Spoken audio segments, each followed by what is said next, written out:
전자파가 우리 몸에 좋지 않다는 건 대부분 알고 있습니다.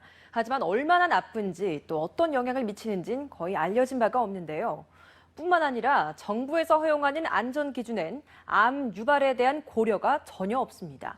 일부 선진국 민간단체들은 이 전자파 허용 기준을 우리의 10,000분의 1 수준까지 낮춰서 보수적으로 제시하고 있는데요. 전자파의 유해성과 허용 기준 논란을 박상률 기자가 현장인에서 취재했습니다. 서울 강남의 한 빌라촌. 반경 수십 미터 안에 무선통신 중계기가 20대 넘게 설치돼 있습니다. 중계기와 거의 붙어 있는 가정집에 전자파를 측정해봤습니다. 통상 일상생활에서 외부에서 노출되는 생활 전자파에 한 20배 정도까지도 지금 노출이 돼 있는데 학습 능력이 좀 떨어진다든지 또는 심각하게는 아침에 구토 증상을 느낀다든지. 이 방을 쓰고 있는 아이는 두통에 시달렸다고 합니다. 좀 머리가 이렇게 아프다고 하더라고요. 그래서 그냥 아이가 피곤해서 그런가 병원을 갔어요, 저희가. 그랬더니 별로 아무 이상이 없다는 거예요.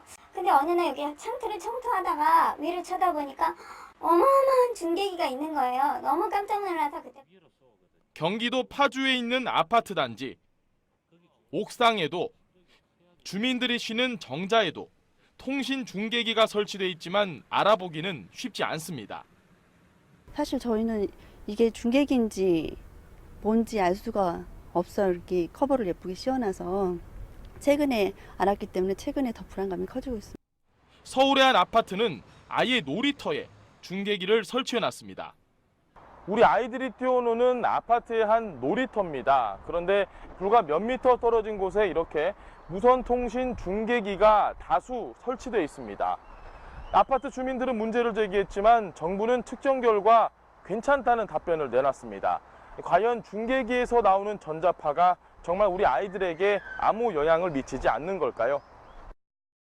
이 측정기는 2만 마이크로와트를 디스플레이를 할 수가 있는데 이 측정기가 측정할 수 있는 한계치를 넘어갔다는 겁니다.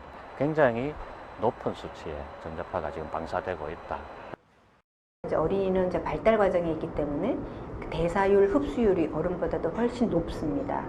그래서 같은 정도의 이제 오염된 환경이 있다 하더라도 어른보다도 단위 체중당 훨씬 더 많은 오염물질이 몸 안으로 들어오게 되고요.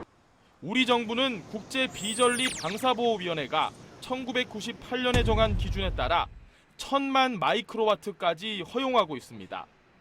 그러나 중국을 비롯해 스위스나 벨기에, 이탈리아 등 유럽 선진 국가들은 이 기준을 100분의 1 수준으로 낮췄습니다.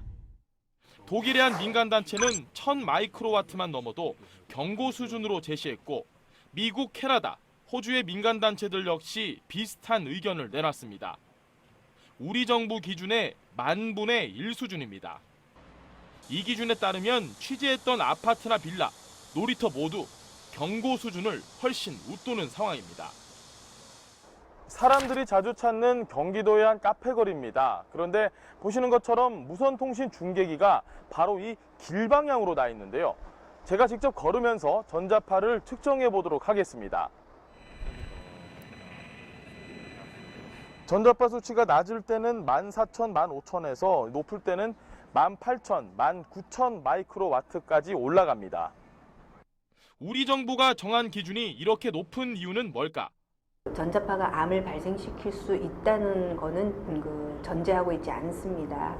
암을 발생시킬 수 있다고 인정해서 정해진 그런 나라들의 기준보다는 굉장히 완화된 기준이 되는 거죠.